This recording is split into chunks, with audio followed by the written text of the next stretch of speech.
Hi, I think the live stream was a problem because of the internet. The Wi-Fi was on the fringes, so I couldn't really.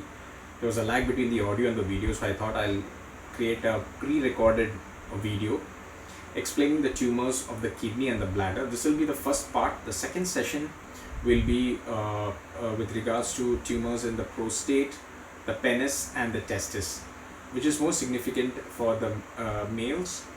But I think the ladies should not feel bad because I have given enough of importance on the tumors arising from the breast and the gynecological tumors, and the gents were very patient. So today we'll be dealing with just the bladder and the kidney, which are common organs present in the males and the females. So kidneys have a biphasic age distribution, which means tumors arise from the childhood, which is between the age of 6 months to 3 years, and then the second peak for the tumors is between the age of 40 and 60. Now in children, the kidney tumors are the most common solid tumors. It's also called the Wilms tumor. They are treatable, they are curable, generally diagnosed by the mother. While playing with the child, they generally palpate some lump in the abdomen, and that's when they come to the doctor. But unfortunately, some tumors are bilateral. It can be in both kidneys. I've operated bilateral Wilms, which is bilateral kidney tumors. One kidney we had to save, so we did a partial nephrectomy. This kind of tumors, they require radiation, chemotherapy, and surgery. So we will keep this aside for now because one, these tumors are rare. It's only found in children, and that were a very small number. Second, it's not relevant for the topic now. So tumors in the adult, which is between the age of 40 and 60, these tumors, the biology is quite different in a few tumors. So the most common tumor in the kidney is the adenocarcinoma, also called as a clear cell carcinoma.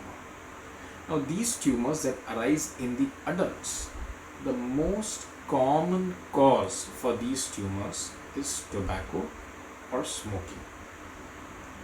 Now these tumors, these people are generally also have hypertension associated along with this tumor, diabetes, obesity. Now kidney tumors are also known to be the biggest medical mimics, which means patient might come to you for, say, hypertension. On evaluating hypertension, you might find that there's a tumor in the kidney. Now that happens because the kidney tumors secrete a lot of hormones. They can secrete renin-angiotensin, which is the reason why you might have a raised blood pressure. It can secrete something called as parathyroid hormone, which can increase calcium in your body, and multiple other hormones, for which you might come to a doctor for some other reason, and incidentally you might pick up these kidney tumors. So like I said, the cause of kidney tumor is mainly tobacco. However, age is also one of the reasons for kidney tumors. As you grow older, you might have kidney tumors. Now the good part of kidney tumors is this tumor, the biology of tumor is such that even after it spreads, even a tumor that is in stage 4, we do offer curative therapy. So because the biology of tumor is different, it has been observed that this tumor can sometimes even automatically disappear. The tumor appears and it disappears. This is because the tumor is very sensitive to our own immune system. So if our immune system can pick up this tumor as a foreign body, it can eat away the tumor. Hence, once the tumor is spread, we offer treatment to the patient saying that we'll remove the kidney. It can so happen that the tumor that has spread to other parts of the body might disappear only because we have operated the kidney tumor. Now, this is a very special tumor, hence I am mentioning it to you.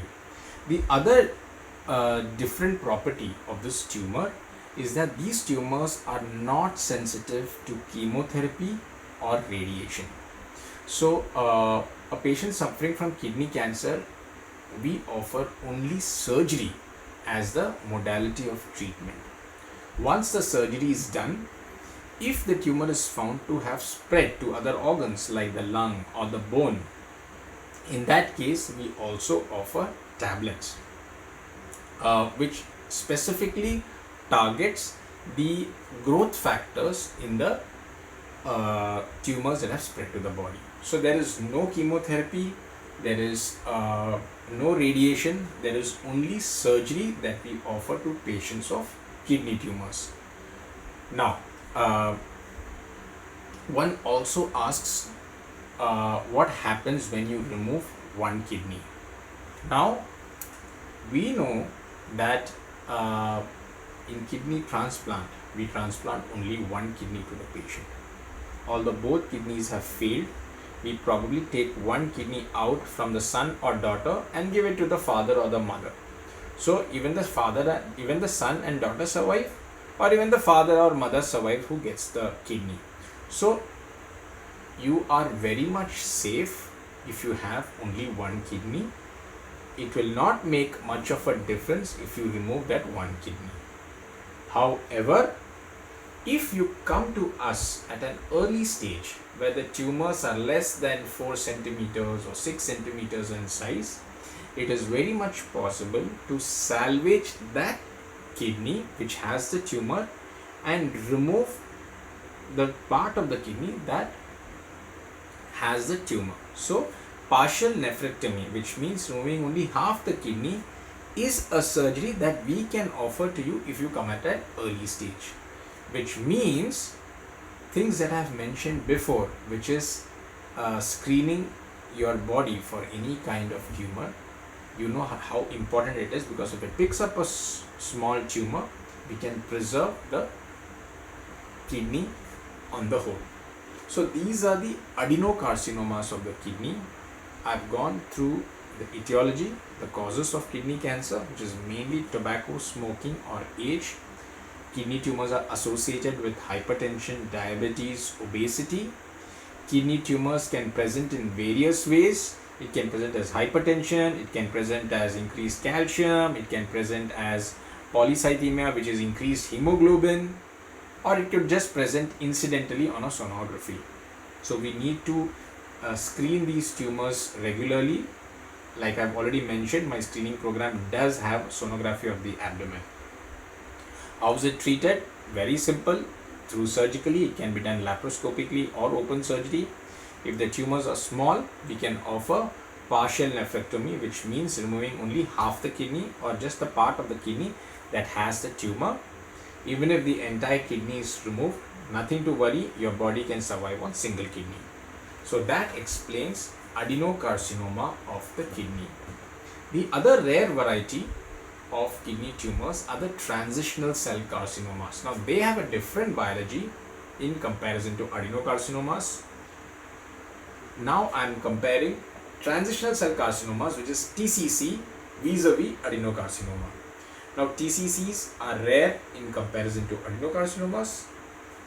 TCCs, the causes are generally chronic infection of the kidney, chronic pyelonephritis, hygiene, infections that have been present in the kidney for a very long time, tobacco, smoking, age.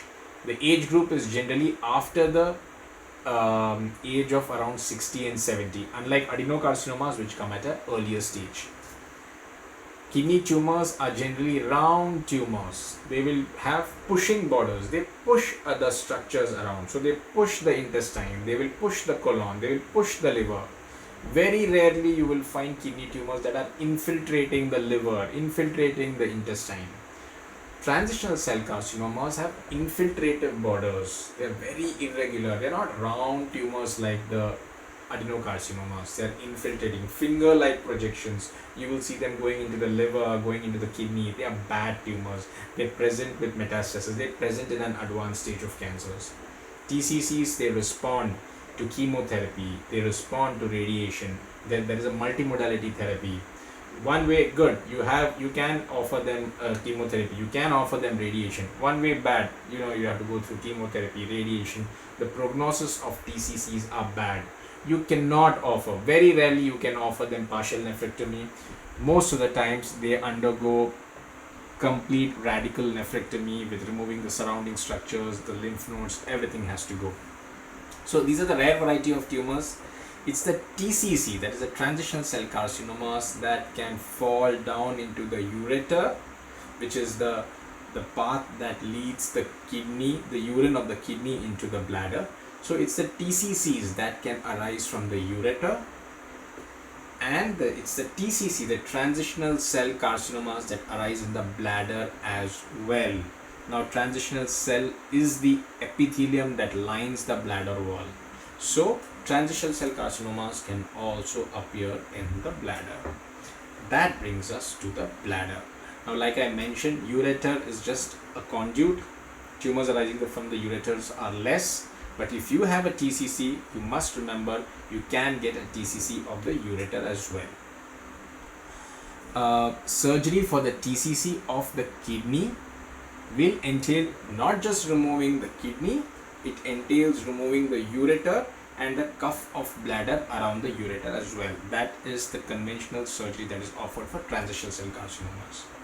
Now, coming to the bladder cancers. Bladder cancers, again seen at a very old age, after the age of 60. Very rarely you will find them at a younger age.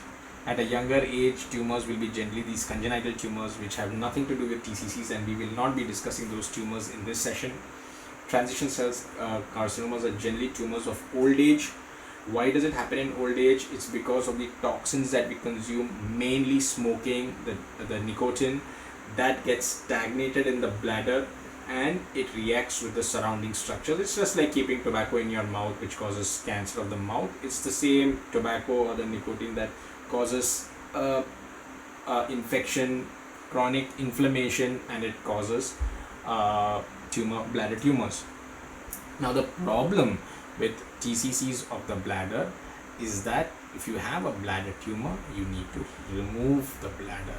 Now, that's a big surgery. Removing the bladder means you don't have a collecting organ for the urine, which means all the urine will have to be diverted out somewhere, which is generally from the abdomen. You will need a bag if the bladder is removed. So before I get into the surgical part, let's go back to the etiology.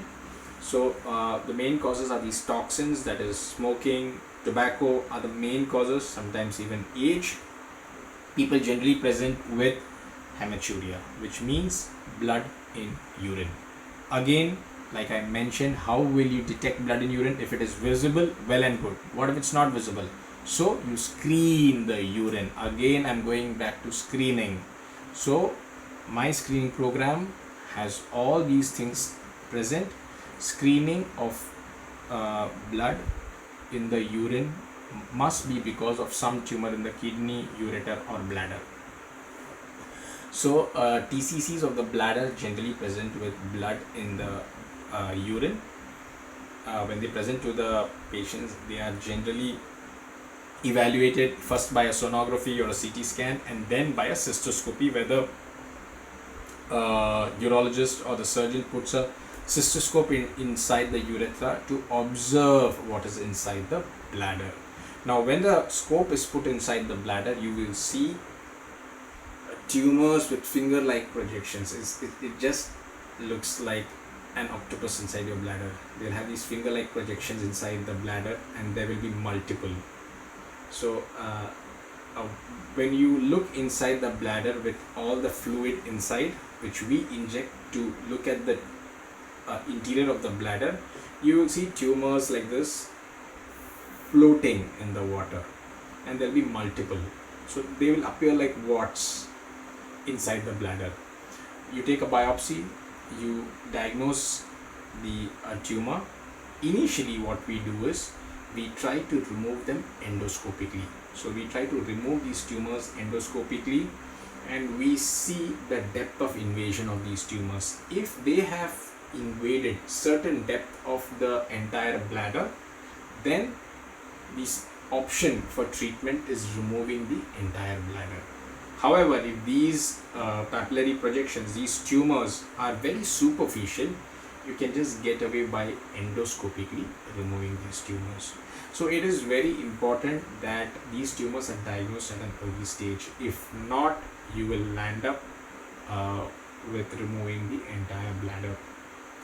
Now, what do you do once you remove the entire bladder? It's very technical. The ureters are joined to one small segment of the intestine, and the intestine is brought out, and a stoma bag is kept over it, which is a bag that collects the urine. So you will have a stoma bag that is right on the right side of the abdomen, where the bag will be kept, and obviously it's a handicap, nothing else. But along with the bag, you can do all your routine activities. But why come to that stage? How do you prevent coming to that stage? You avoid smoking, you avoid tobacco, screen yourself, get tested so that these tumors are detected at an early stage. So bladder tumors have other tumors that are very rare, which are these adenocarcinomas. You can get away with a partial cystectomy as well if the tumors are really small. It's adenocarcinoma, not TCC. They are low grade tumors, they are small tumors. You can maybe get away with just removing a part of the bladder. The only problem is because the bladder becomes smaller, you might have to go micturate quite often, 3 hourly, 4 hourly. Normally you can prevent yourself from going to the loo every 6 hours. So that is one problem with a partial cystectomy. So like I said, I will be doing this in 2 parts because the prostate cancer is it requires a lot of discussion, and so does the penis and the testis. So here we have discussed only the kidney and the bladder, the etiology, which are the causes of these tumors. Second, how do you diagnose them? Simple USG screening programs are available. I've already mentioned them. How do they present and how are they treated?